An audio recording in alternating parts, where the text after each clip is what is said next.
اعوذ باللہ من الشیطان الرجیم بسم اللہ الرحمن الرحیم الحمدللہ رب العالمین والصلاۃ والسلام علی رسول کریم اما بعد۔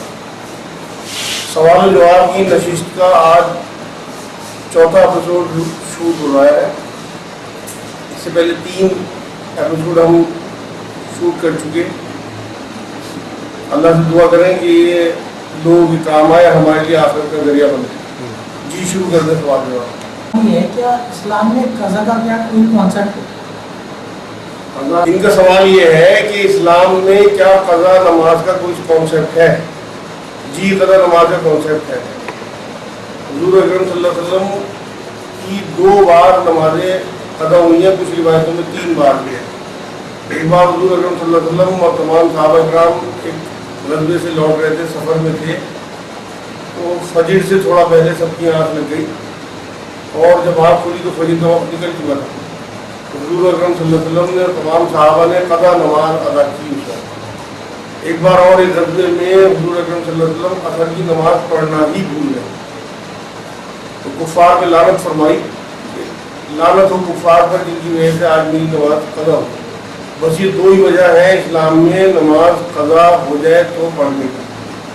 آج ہمارے معاشرے میں جس طرح سے قضا نماز کا تصور بنا لیا گیا، یہ گناہ ہے، کیونکہ کسی بھی رخصت کا، کسی بھی چھوٹ کا مذاق اڑانے والی بات ہے کہ جان بوجھ کے ہم یہ پلان کر کے سو جائے کہ ہم اٹھ کے نماز پڑھ لیں گے۔ قضا مناسب نہیں ہے، بالکل اللہ کے دین کا مذاق اڑانے والی بات۔ بس قضا کی 2 ہی تصور۔ اور ایک بات اور آج میں واضح کر دوں، قضا کہتے ہیں جب کسی کی موت آتی ہے تو آپ لوگ کیا کہتے ہو کہ اس کی قضا آ گئی۔ تو جو اللہ حی القیوم ہے، کیا اسے اپنے آپ مردہ نوازت ہو گئے؟ قضا جب کہتے ہیں کہ اس کی قضا آ گئی تھی، موت ہو گئی، مردہ ہو گیا، تو اللہ حی القیوم ہے، اسے زندہ نوازت نہیں ہے ہم نے۔ تو آج سے طے کریں جو لوگ قضا جان بوجھ کے کرتے ہیں کہ انشاءاللہ اللہ پچھلی معاف کرتے آگے ہم نے قضا کریں۔ فرضوں کے بعد پڑھی جا سکتی ہے؟ ان کا سوال یہ ہے کہ فجر کی سنتیں فرضوں کے بعد پڑھی جا سکتی ہیں؟ اگر تو کبھی زندگی میں سال 2 سال میں ایک آدھ بار آپ کی چھوٹ جائے تو آپ فرضوں کے فوراً بعد ادا کر سکتے ہو سنت، ورنہ حضور اکرم صلی اللہ علیہ وسلم نے کبھی فجر کی سنتیں فرضوں کے بعد ادا نہیں کی۔ ہاں، ایک واقعہ ایسا ہوا ہے کہ مسجد نبوی میں حضور پاک صلی اللہ علیہ وسلم فجر کی نماز پڑھا کے جب پلٹے ہیں، اٹھ کے چلے ہیں، تو ایک صحابی نے نیت باندھ رکھی تھی۔ حضور نے ان کا انتظار کیا، جب وہ سلام بھیج چکے تو ان سے پوچھا فلاں ابن فلاں کیا تم نے دوبارہ نماز پڑھی ہے؟ انہوں نے حضور میری سنتیں نکل گئی تھی وہ ادا کر۔ حضور اکرم صلی اللہ علیہ وسلم اس پہ خاموش رہے اور آگے بڑھے۔ تو اتفاق سے کبھی آپ کی نکل جائے تو اس طرح کی اجازت ہے، لیکن اسے معمول بنا لینا پھر وہی ہوگا۔ اسی طرح جیسے قضا نماز کا ہم نے مذاق اڑانا شروع کر دیا، اسی طرح سے ہم سنتوں کا مذاق نہ بنائیں۔ بعد میں اگر آپ کی زیارت ہو تو یہ کیسے معلوم ہو گئی ہے آپ کی زیارت ہوئی یا ہمیں کس طرح معلوم؟ اور ایک ساتھ یہ فرما رہے تھے کہ آپ کو کسی نے خواب میں 3 شیر دیکھا ہے۔ خواب میں اگر حضور کو دیکھا جائے تو یہ کس طرح کنفرم ہوگا کہ وہ حضور پاک صلی اللہ علیہ وسلم ہی ہے، اور کسی صاحب نے حضور کو بنا شیر کے دیکھا ہے، کیا یہ ممکن ہے؟ یہ ان کے 2 سوال ہیں۔ پہلا سوال، جو بھی کبھی حضور اکرم صلی اللہ علیہ وسلم کو خواب میں دیکھے گا تو لازمی اس کے ساتھ کوئی ایک آدمی اور ہوگا جو یہ تصدیق کرے گا دیکھو حضور اکرم صلی اللہ علیہ وسلم آ رہے ہیں، کبھی اکیلے نہیں دیکھے گا۔ اس سے جب تک کوئی دوسرا تصدیق نہ کرے اس کا مطلب آپ نے حضور کو نہیں دیکھا۔ ایک تو یہ بات ہوگی۔ دوسرے ان کا سوال کا حصہ یہ ہے کہ کسی نے کلیم شیو حضور کو دیکھا ہے، بالکل دیکھ سکتا ہے حضور کلیم شیو، کیونکہ آج جو امت کی حالت ہے اس سے تو یہی ثابت ہوتا ہے کہ کلیم شیو دیکھا ہوگا، کیونکہ لوگ اس ٹائم سنتوں سے دور ہیں اور سنتوں کی باقاعدہ مذاق اڑائی جاتی ہے۔ اس حساب سے حضور اکرم صلی اللہ علیہ وسلم کلیم شیو دیکھنا اسی طرف اشارہ ہے۔ ان کو بنا داڑھی کے کلیم شیو دیکھ سکتے ہیں، لیکن اللہ کے رسول کی حدیث میں ہے کہ جس نے آپ نے مجھے دیکھا وہ ابھی تک نے مجھے دیکھا۔ حالانکہ کسی بھی نبی کو دیکھا تو نبی کو دیکھا، اور کسی اور کو دیکھا تو شیطان دیکھ سکتا ہے۔ تو اگر اللہ کے رسول کو دیکھا تو اللہ کے رسول ہی ہوں گے، تو ظاہر سی بات ہے کلیم شیو کیسے ہو سکتا ہے؟ اس طرح اللہ کے رسول کو دیکھ لیا، بالکل دیکھ سکتے ہیں۔ میں نے آپ کو اشارہ دے دیا کہ سنتوں کی خلاف ورزی اور سنتوں کا مذاق اڑانا جس طرح معاشرے میں ہے، تو وہ تو تصدیق کا میں نے تعلق بتا دیا آپ کو۔ دوسرا آدمی تصدیق کرے گا کہ یہ حضور ہے، اور حضور اکرم صلی اللہ علیہ وسلم کو بنا داڑھی کے دیکھا جا سکتا ہے، ایسا کوئی معاملہ نہیں ہے کہ وہ حضور نہیں ہوں گے، وہ حضور ہی ہوں گے، مگر اشارہ ہمارے لیے کہ ہم سنتوں کی اتباع کریں۔ میرا سوال یہ ہے اگر ٹی شرٹ پر کوئی کارٹون بنا ہوا ہو تو اس میں کیا نماز ہو جائے گی؟ ہے کہ کیا ٹی شرٹ پر کوئی کارٹون بنا ہوا ہو، کوئی تصویر بنی ہوئی ہو، ہاں نماز تو ہو جائے گی، مختصر جواب تو یہ ہے۔ مگر میں آپ کو بتا دوں کہ جس معاشرے میں ہم یہاں رہ رہے ہیں ہمیں اس معاشرے کا احترام کرنا چاہیے۔ یہاں لوگوں میں اتنا علم نہیں ہے، اتنی وسعت نہیں ہے، تو ہمیں اس بات کی احتیاط کرنی چاہیے کہ ہم مسجدوں میں ایسی ٹی شرٹیں پہن کے نہ جائیں جن پہ تصویر بنی ہوئی ہے۔ ویسے تو تصویر کا تصور اسلام میں جو حضور اکرم صلی اللہ علیہ وسلم نے منع کیا تھا اس ٹائم پوجا کی جاتی تھی۔ بہت سارے واقعے ایسے ہیں کہ حضرت عائشہ گڑیوں سے کھلونوں کی کھیلتی ہوئی حضور اکرم صلی اللہ علیہ وسلم تشریف لائے گھر میں اور منع نہیں فرمایا، بلکہ ایک واقعہ تو ایسا ہے کہ حضرت عائشہ خود روایت کرتی ہے کہ اپنی سہیلیوں کے ساتھ کھیلنے کی گڑیوں سے کچھ اور کھلونے بھی تھے، حضور اکرم صلی اللہ علیہ وسلم تشریف لائے تو انہوں نے دیکھا کہ اس بیچ میں ایک گھوڑا بھی تھا، اس کے پر تھے، تو حضور صلی اللہ علیہ وسلم نے مسکرا کے پوچھا کہ عائشہ یہ کیسا گھوڑا ہے، کس کے پر ہے؟ تو حضرت عائشہ رضی اللہ تعالیٰ عنہ نے جواب دیا حضور کیا آپ کو پتہ نہیں ہے سلیمان علیہ السلام کے گھوڑے کے پر تھے؟ تو اس میں حضور اکرم صلی اللہ علیہ وسلم مسکرا دیے، اتنا اچھی طرح سے مسکرایا کہ دندان مبارک دکھائی دیے۔ تو وہاں کوئی نہیں منع کیا کہ یہ کیسا گھوڑا ہے یا کہ گھر میں نبی کے گھر میں کیسا گھوڑا ہوئی ہے، کیا کچھ نہیں، اس طرح کی کوئی بات نہیں۔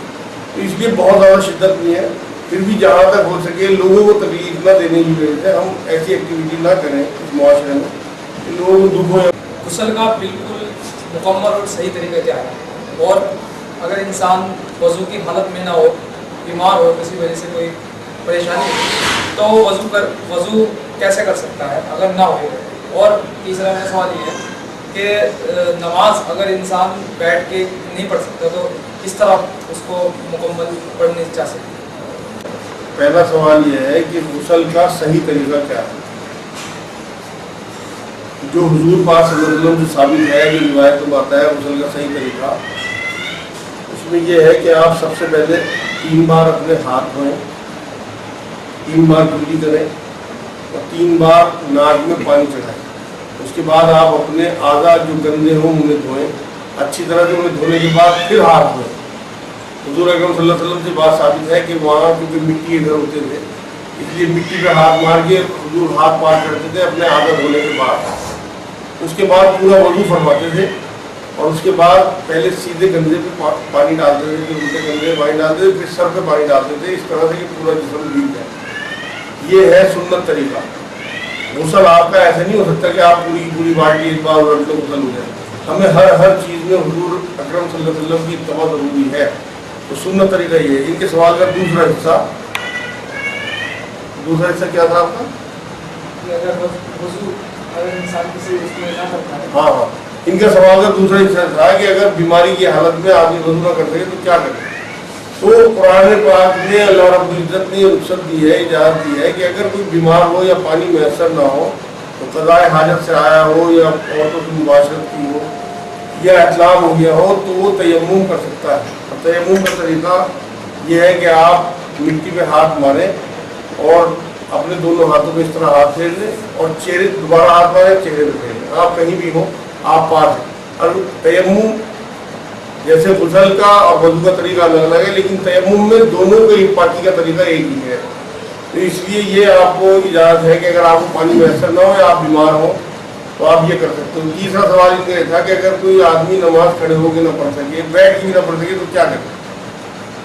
تو شریعت نے اجازت دیا ہے کہ اگر آپ کھڑے ہو کے نہیں پڑھ سکتے تو بیٹھ کے پڑھیں، بیٹھ کے نہیں پڑھ سکتے تو لیٹ کے پڑھیں، اور اگر اتنی بھی ہمت نہ ہو تو اشارے سے پڑھیں۔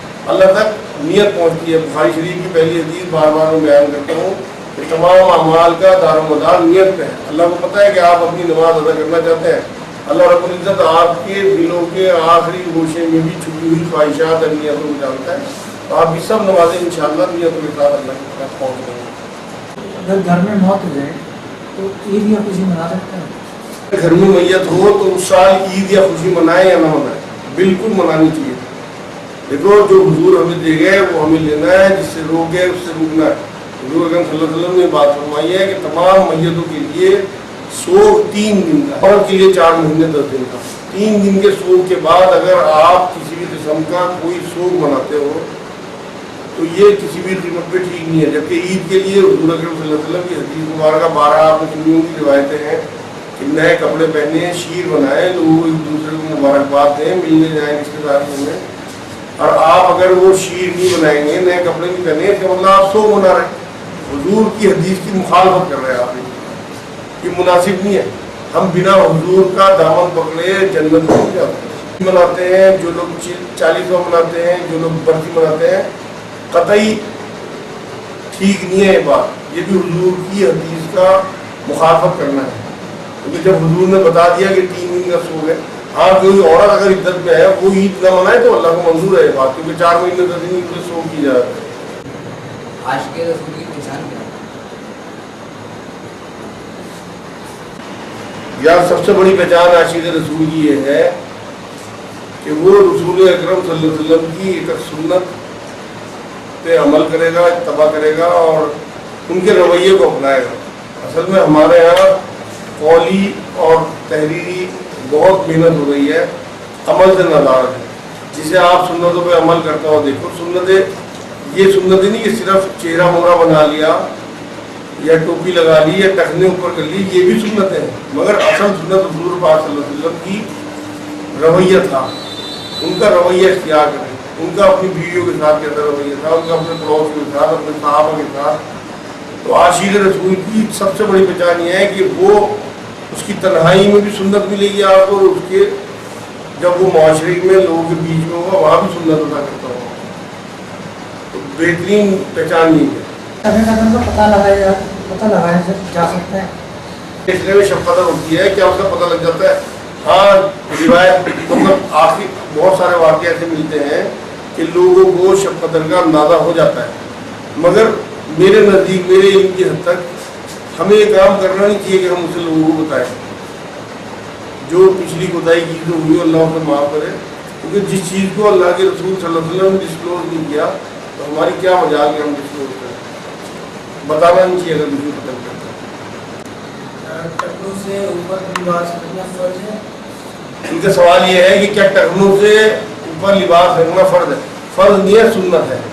کیا فرق ہے؟ ہمیں بہت برا کہتے ہیں دیوبندیوں کو, باہر جاتے ہیں, ان میں کیا فرق ہے؟ دیوبندیوں میں بریلیوں میں کیا فرق ہے؟ میرے نزدیک تو کوئی فرق نہیں ہے, سب انسان ہے. کوئی فرق نہیں, صرف سوچ کا فرق ہے, عقیدے کا فرق ہے. اور آپ یوں سمجھو کہ راستے سب کے الگ الگ ہیں, منزل ایک ہی ہے. کوشش یہ کرو کہ اگر کوئی آپ کو برا سمجھے, بحث کرے, تو آپ کم سے کم اسے اچھا سمجھو, ترجمہ کرو اور نکل جاؤ, بحث سے بچو. کیونکہ راستے سب الگ الگ ہو سکتے ہیں, منزل سب کی ایک ہی ہے انشاءاللہ. جو اللہ اور اس کے رسول کا کلمہ پڑھتے ہیں سب ایک ہے, سب بھائی بھائی. میرا سوال یہ ہے کیا اسلام میں کھیل کود کی, ڈانس کی, ٹی وی دیکھنے کی اجازت ہے؟ ان کا سوال یہ ہے کہ اسلام میں تفریح, کھیل کود, ٹی وی دیکھنا, ڈانس, میوزک وغیرہ کی اجازت ہے. یہ سوال ہے. ہاں بالکل اجازت ہے اگر اس میں گندگی نہ ہو. حضور اکرم صلی اللہ علیہ وسلم جب مدینہ منورہ پہنچے ہیں ہجرت کر کے, تو ان کا استقبال دف بجا کے اور رقص کے ساتھ کیا گیا. بچیوں نے رقص بھی کیے, اور جو انصار صحابی تھے انہوں نے بھی رقص کیے. جلوس کی شکل میں نعرے بھی لگائے حضور اکرم صلی اللہ علیہ وسلم کی شان میں. ایک اور واقعہ ملتا ہے کہ حضور اکرم صلی اللہ علیہ وسلم نے ایک دن جب مسجد نبوی میں تشریف فرما تھے تو حبشہ کے کچھ لوگ رقص کر رہے تھے. تو حضرت عمر رضی اللہ تعالیٰ عنہ تشریف لائے اور سختی کے ساتھ انہیں منع کیا لوگوں نے. حضور اکرم صلی اللہ علیہ وسلم نے حضرت عمر کو یہ بات کہی, عمر سختی نہ کر, انہیں رقص کرنے دیں. میں چاہتا ہوں کہ جو میں دین لے کے آیا ہوں اہل کتاب تک یہ بات پہنچ جائے کہ وہ آسان دین ہے, سہولت کا دین ہے, وسعت کا دین ہے. تو اس لیے ہمارے یہاں بہت زیادہ اصل میں ان چیزوں میں شدت اس لیے ہے کیونکہ ہماری سیرت پہ نظر نہیں ہے. ایک اور واقعہ یہ ملتا ہے کہ حضور اکرم صلی اللہ علیہ وسلم کے حجر مبارک میں ایک بار حضرت عائشہ انصار کی 2 بچیوں کے ساتھ بیٹھی ہوئی گیت گا رہی تھی, دف بجا رہی تھی. حضرت ابوبکر صدیق رضی اللہ تعالیٰ عنہ گھر میں داخل ہوتے ہیں اور سختی کے ساتھ ان بچیوں کو کہا, کیا کر رہی ہو؟ ایک نبی کے گھر میں شیطانی کام، تب تک انہیں پتہ نہیں تھا کہ حضور اکرم صلی اللہ علیہ وسلم وہاں موجود ہے. حضور اکرم صلی اللہ علیہ وسلم اس ٹائم چادر لپیٹے ہوئے دیوار کی طرف منہ کرے لیٹے ہوئے تھے. انہیں پتہ تھا مطلب کہ یہاں دف بھی بج رہا ہے، گیت بھی گایا جا رہا ہے، عید کا دن تھا. حضور اکرم صلی اللہ علیہ وسلم نے کروٹ سے منہ ادھر کیا اور حضرت ابو بکر صدیق رضی اللہ تعالیٰ عنہ کو بات کہی، ابو بکر صدیق انہیں ڈانٹ مت، ہر قوم کے خوشی کے دن ہوتے ہیں، ان کی اپنی روایتیں ہوتی ہیں، آج ان بچیوں کا عید کا دن ہے، انہیں گانے کا. تو اس لیے کسی قسم کی اتنی شدت نہیں ہے ہمارے یہاں. اگر آپ کے یہاں کوئی شادی ہے، کوئی فنکشن ہے، عید کا دن ہے، بچی اپنے کمروں میں، لڑکے اپنے کمروں میں ڈانس کر رہے ہیں اور اس میں کوئی گندگی نہیں ہے، یہ نہ ہو کہ عورت کا خلط میوزک کی مطلب ایسا گندا میوزک نہ ہو، ہلکا پھلکا میوزک بھی ہو، ڈانس بھی ہو. مطلب میرے نزدیک، میں کوئی مفتی تو ہوں نہیں، فتویٰ تو دے نہیں سکتا، مگر جو میں نے پڑھایا اس کے نزدیک کوئی حرج نہیں ہے ان چیزوں میں. ہاں بڑی بڑی چیزوں پہ آپ دھیان دو. ہمارا یہاں مسئلہ تو یہ، میں بار بار کہتا ہوں کہ ہمارے یہاں مچھر چھانے جاتے ہیں، سموچے ہاتھی نکل جاتے ہیں. بڑی بڑی چیزوں پہ کسی کی نظر نہیں ہے. ابھی ایک سوال جو آیا تھا فجر کی نماز کا، وہ اپنا آپ میں ایک عجیب و غریب سوال تھا کہ قضا نمازیں پڑھتے ہیں، اس کی طرف دھیان نہیں ہے.